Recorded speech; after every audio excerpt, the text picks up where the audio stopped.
Audiobooks are fantastic.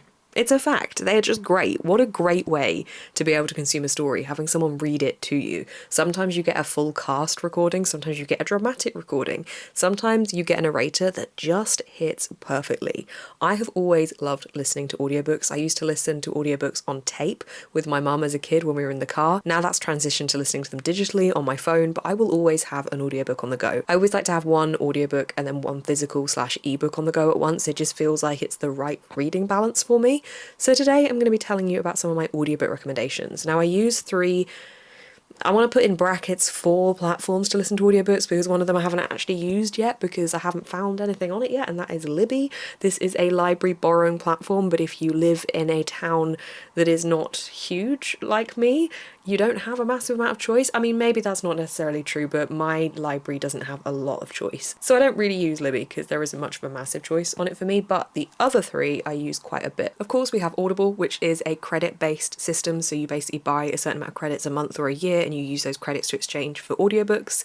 And then you have Everand, which used to be SCRIBD, which is actually, I don't even know how they work out how many books you get. It's kind of like you can listen to a certain amount of popular books and then suddenly it caps you, but I don't really know why it does that, like what point, if it's certain hours or certain amount of books, I don't know, but I think it's really good and I really like the array of books that they have on there. BookBeat is another one that I use to listen to audiobooks and is a newer one I've been using recently, and I really like it. It allows you to select your subscription based on the amount of hours that you want to listen to, and then you can up that subscription if you want to get more hours, and you can read as many books as you want within those hours, which I think is a really good model for somebody that does know that they listen to a lot of audiobooks. They have over 900,000 books, so they have a really good selection. I signed up to them a couple of months ago, and since I signed up, their selection has just gone so much bigger, and I'm assuming will probably continue to. They have some really great choices. I'll talk to you a little bit more about BookBeat at the end of this video because I am doing a giveaway with them at the moment, so if you want to hear about that, stay tuned till the end.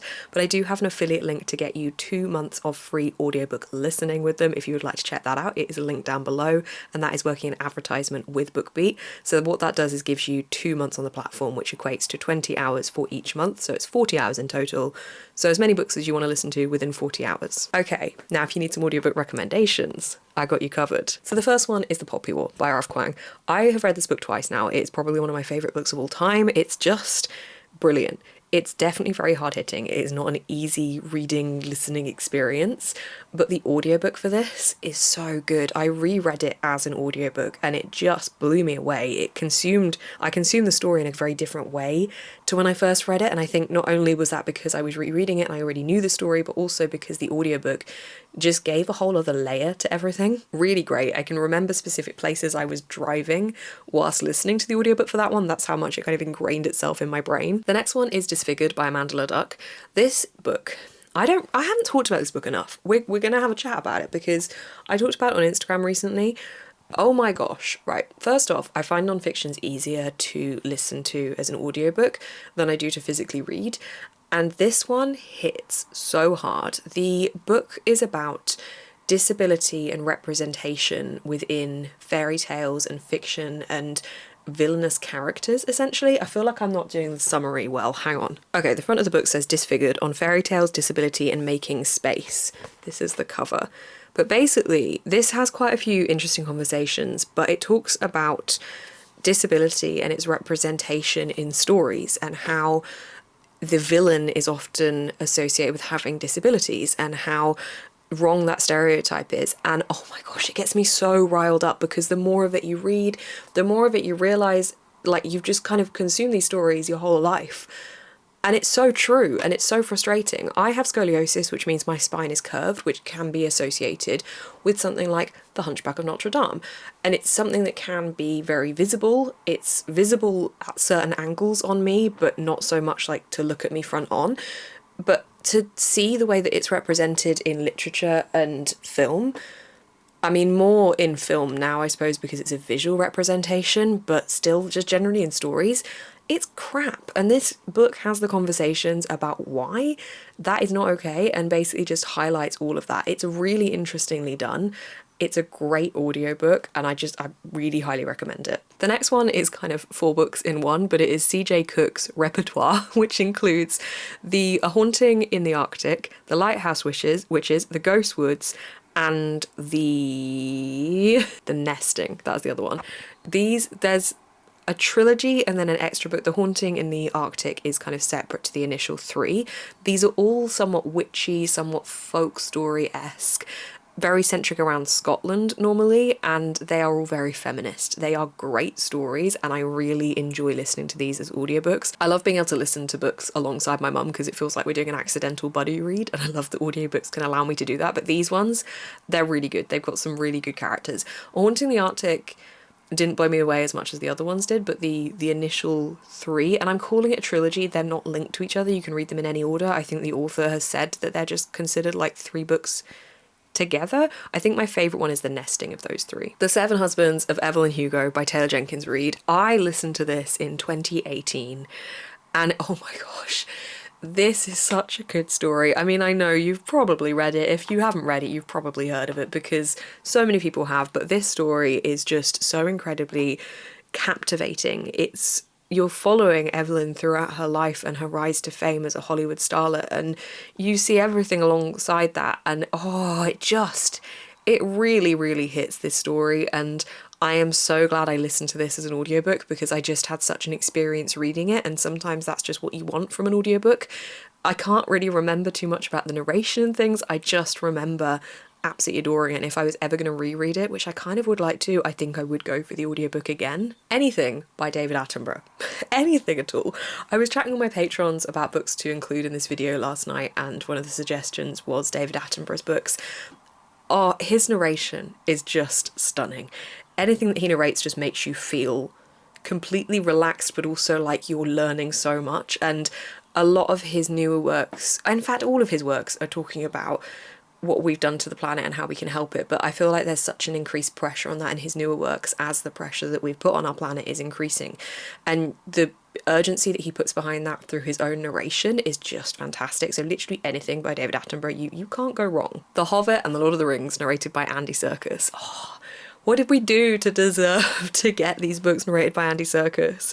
I have listened so far to The Hobbit, and I intend to be doing a reread of The Lord of the Rings via the audiobooks because I just want to hear as much of Andy Serkis doing Gollum as possible. It's just exquisite. It's so good. Listening to Riddles in the Dark and waiting for that chapter to come along so that you know that Andy Serkis is going to be narrating it is just so fun. It's so good. So if you haven't already, if you've read Rings before, then go in for a reread. If you haven't, then this is probably a really great way to get into it. I think the thing about this series is there's a lot going on. It is heavier. The language is very different to more modern fantasies, and I think listening to this as an audiobook just makes it more digestible and makes it more accessible. So I would highly recommend these. I think they're great fun. Also, what I love about these is you can tell that Andy Serkis just absolutely loves doing it. So yeah. Speaking of making things a little bit more digestible, I really like to listen to classics as audiobooks because I feel like they are often daunting, especially longer classics, and it makes me just feel less about trying to pick them up. So last Christmas, the Christmas before, Christmas of 2022, I listened to the audiobook of Little Women by Louisa May Alcott, and I loved it. I felt like I was friends with all the little women. Every time I say Little Women, I just think of Joey from Friends being like, and how little are these women? Just like this big, just put them in your pocket.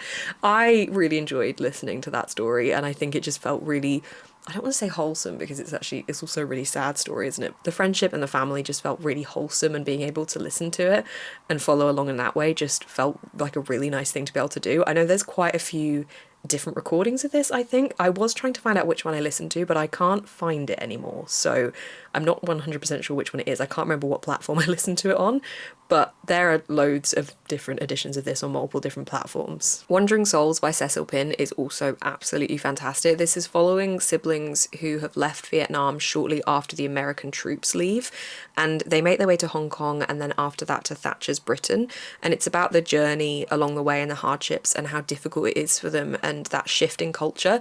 It's an incredibly emotional read. It's a very powerful one, and I think when you're reading something like this as an audiobook, again, it's gonna hit differently, and it was just really a beautiful story. Wayward by Amelia Hart is kind of falling under the CJ Cook blanket. I feel like it's witchy, it's feminist, there's multiple different timelines going on with this one, and it's kind of got a little bit of a mystery intertwined in it. I'm going to be honest, when I started listening to the audiobook for this one, I wasn't 100% sure. I felt like I was being a bit jolted around the different time frames, but once I got into it, I couldn't put it down and I had to know what was going to happen. I think if you are a fan of CJ Cook, or similarly, if you are a fan of this book, then you would like the other books. If you're a fan of Wayward, you should read CJ Cook's books. If you're a fan of CJ Cook's books, you should read Wayward. It's a good, fun, feminist, witchy story, set partially in modern day, set partially in the past, and I really enjoyed it. It made me quite mad in places as well, and it was a really good audiobook. Legendborn by Tracy Dion, I think, was one of those ones where I was reading it physically and then I switched to the audiobook, and I think for me that just helped me quite a lot because there was a lot of different fantasy things happening in this book, and listening to it as an audiobook just helped me consume it a little bit better. This is following our main character whose mum suddenly dies. Our main character wants to escape from everything that's happening, and in doing that she ends up attending this school where she witnesses magic happening for the first time, and then realises that she also has this magic and discovers a whole bunch of stuff that she didn't know ever existed. This is all based on King Arthur's Knights as well, so it's kind of got a retelling aspect in there as well, but I feel like the audiobook for me really helped me enjoy this one a lot more. Days at the Morisaki Bookshop by Satoshi Yagasawa was the first book that I listened to on BookBeat. This one was so wholesome and just exactly what I needed. This is following somebody who doesn't really like books all that much, which I feel like just no. And they end up working in their uncle's bookshop after their life kind of gets a bit flipped upside down. I think they go through a breakup if I remember correctly. And in doing that, they end up going on a little bit of a journey and discovering that they do have a love for books and kind of coming out the other end of this breakup as well. It's quite an empowering read for everything that they go through and like the journey of self-discovery, but it's also just really wholesome and kind of not low stakes as such, but it's just a kind of slice of life book and a people watching type of book and a book for people who love books about books. And it was just quite a nice, calm one to consume as an audiobook. All the Light We Cannot See by Anthony Doerr. My first Anthony Doerr book was Cloud Cuckoo Land, which I just thought was brilliant. It was completely bizarre and so interesting, and multiple different character storylines all weaving together with a bit of a mystery to it. I just thought it was great. So I had really high expectations for All the Light We Cannot See, and I did start reading it physically.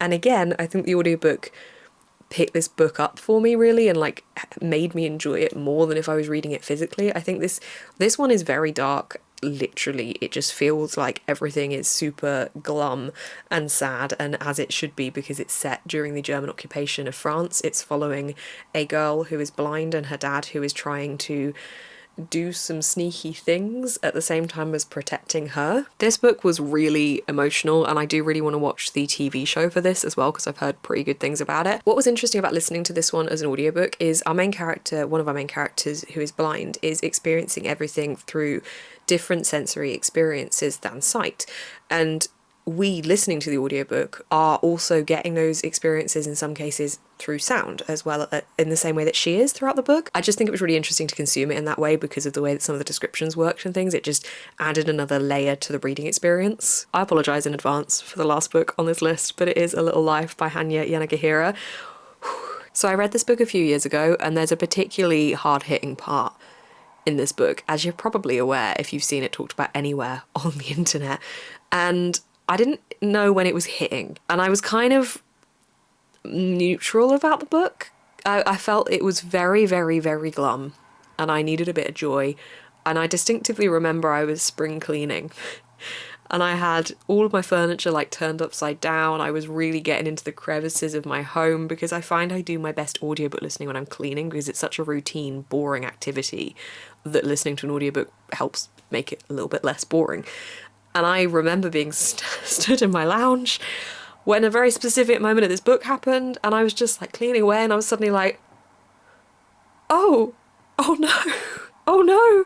And I still remember that feeling now. And yeah, I had warnings. I had warnings going in, and I did not heed those warnings. And the audiobook just broke me. I think the audiobook for this one hit the most. Out of all the audiobooks I've spoken about, I think that this one was like the most poignant hit moment of like, oh my gosh.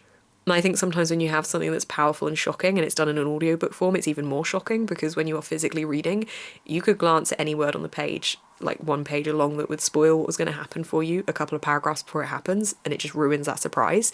Whereas with an audiobook, you've got no chance of doing that unless you accidentally sit on the skip forward 30 seconds button. So it really does come across as a shock, and this book did.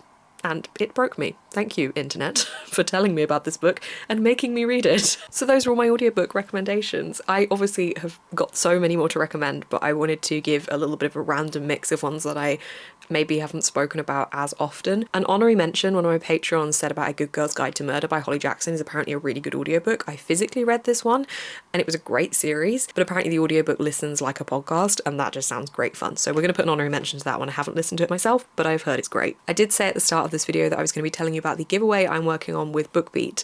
Now, all of the books that I have just mentioned to you, all of the audiobooks are all available on BookBeat as part of their 900,000 book library. You can access BookBeat and get 2 months for free using the link down below, but anybody clicking and applying through that link before the 15th of March, 15th of March is the closing date for this giveaway, is also going to be entered in to win a possible 6 months of listening for free, which is really exciting. You could listen to so many of those audiobooks in that time. This is available, as I said, until the 15th. The winner will be contacted directly by BookBeat on the 18th of March. 2 winners will be selected, and you will actually win a physical gift card as well, so you get a little something to show for it. This is available to anyone in the UK. There is a link down below to anyone entering in Ireland, and then the rest of the UK is on a separate link, so everything you need is linked down there. There is absolutely no commitment. It is completely free signing up for these 2 months, and anybody that signs up, as I said, until the 15th is automatically entered into this giveaway, but you have to be signing up with my link to enter into the giveaway. I think that's everything. Honestly, I can't recommend BookBeat enough. They have so many books. Their interface is really lovely to use. You can download books for offline use.